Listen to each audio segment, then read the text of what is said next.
वेद वेदांत वेदांग वेदांग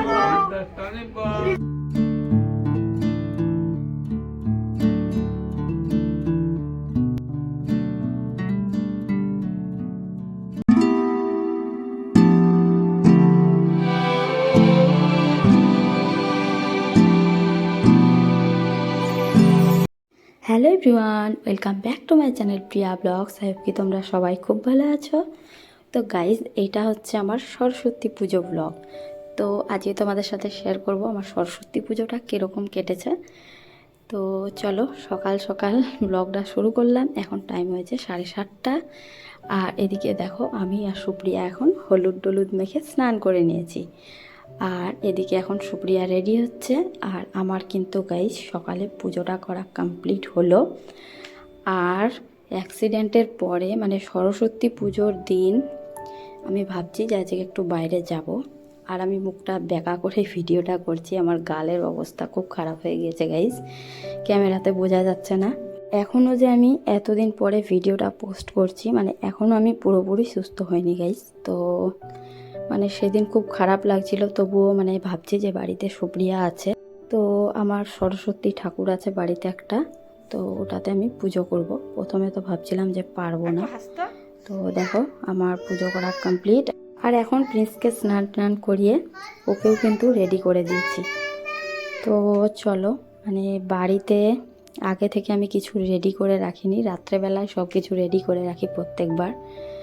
তো এবার কিন্তু কিছু রেডি করা হয়নি। তো আমি ঠাকুর পুজোটা করে নিয়ে আমি আর সুপ্রিয়া ভাবলাম যে যতক্ষণে বাজার টাজার করে পাঠাবে পুজোর, মানে ফলমূল মিষ্টি টিষ্টি কিনে, ততক্ষণে আমি মানে আমাদের গ্রামে আরও মানে 2-1 জায়গায় আমাদের পাড়ার মধ্যে সরস্বতী ঠাকুর উঠেছে, তো ওগুলো দেখে আসি। তো দেখো সুপ্রিয়া আর আমি চলে আসলাম। আমাদের বাড়ির সামনেই পুজো হয় 2-3 জায়গায়। তো আমিও অঞ্জলি দিব গাইজ বাইরেই, তো এখানে না, মানে মন্দিরে। তো মন্দিরের ওখানেও সরস্বতী ঠাকুর উঠছে। আর ওখানে আমি, চয়ন, আরও অনেক বাচ্চা মিলে সবাই মিলে পুজোটা মানে করছি। তো দেখো, মানে ওখানে দেখলাম, তারপরে আরেক জায়গায় আসলাম। আর এখানে কিন্তু খুব সকাল সকাল পুজো হয়ে গিয়েছে। আর সব জায়গায় কিন্তু এত লেট হচ্ছিল পুজোর। তো এখানে পুজো কমপ্লিট। আর এখানে আমাদের ঠাকুর দেখা হয়ে গেল।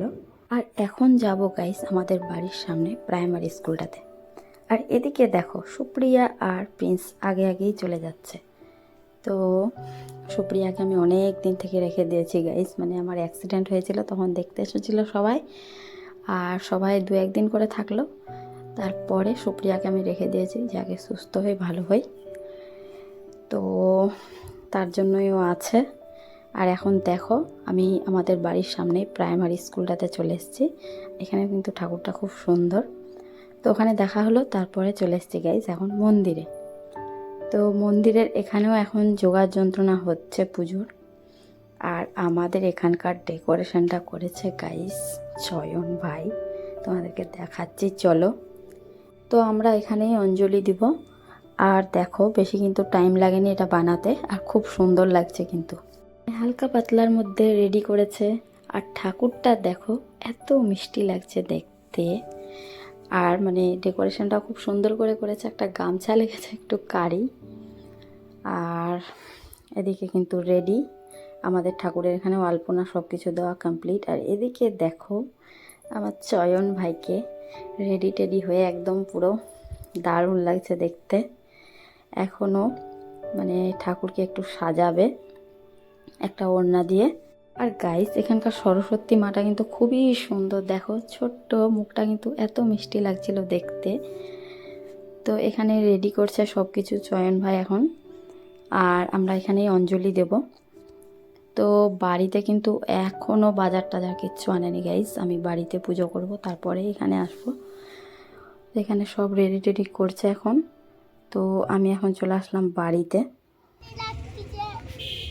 এদিকে আমাদের বাড়ির কাজ গাইস কত দূর। প্রিন্স ওই যে ওর 100 কিলো গান দিয়ে দিয়েছে, ধীরে ধীরে চালাও গাড়ি। শুনছে দাঁড়ায় দাঁড়ায়। একটু হাসি দাও তো, একটু হাসো তো, একটু হেসে দাও। কিউটি বাচ্চা। তো গাইস এদিকে দেখো আমার ছোট্ট সরস্বতী মায়ের এখানে সব কিছু একটু একটু করে রেডি করে নিয়েছি। আর এখন সব রেডি করে আমি উপরে চলে এসেছি। আর এদিকে দেখো সুপ্রিয়ার শুধু হাসি, ভিডিও করছি তো। তো এখন আমি পুজো করব।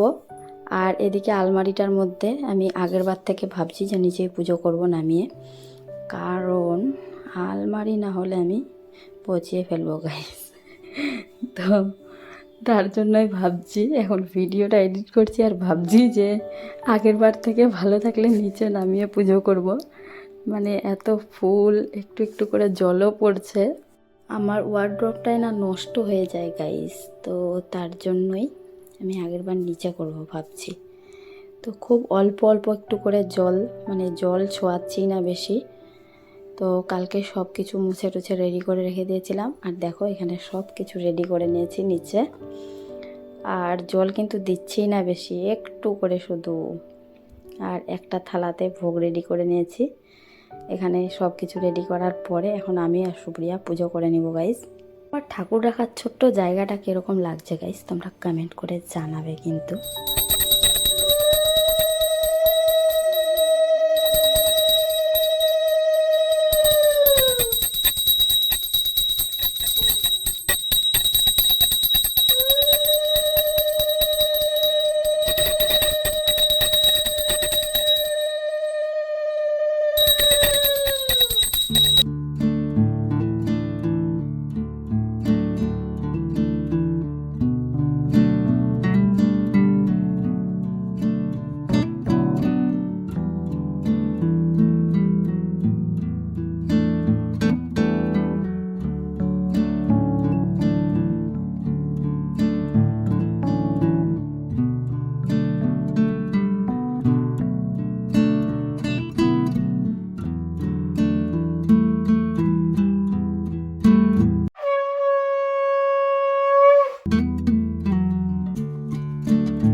গাইস এদিকে আমার আর সুপ্রিয়ার কিন্তু পুজো করা কমপ্লিট।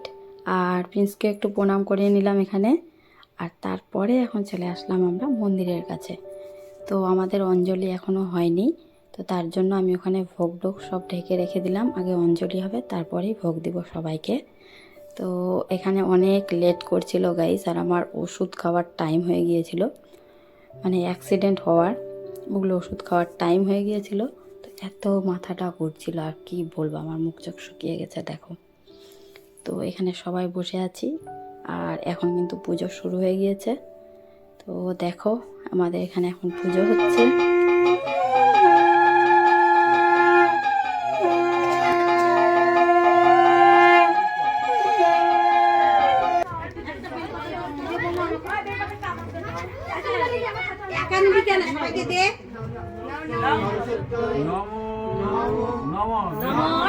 ছুটবি না ভদ্রকালই নমনিত্যং সরস্বত্যই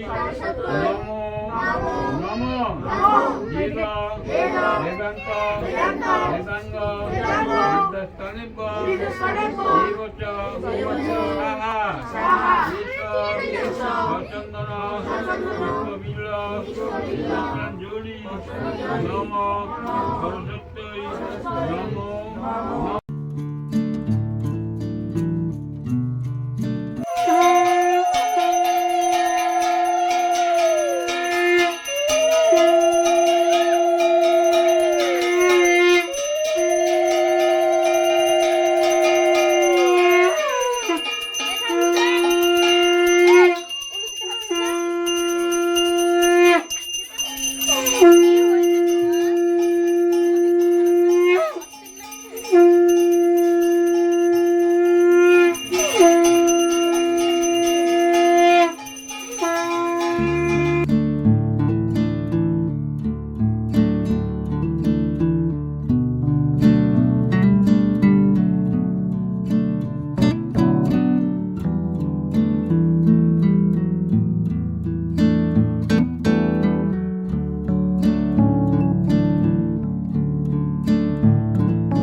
তো গাইস আমাদের সরস্বতী পুজো কমপ্লিট, আর এখানে আমি যজ্ঞের একটা টিকা দিয়ে নিলাম।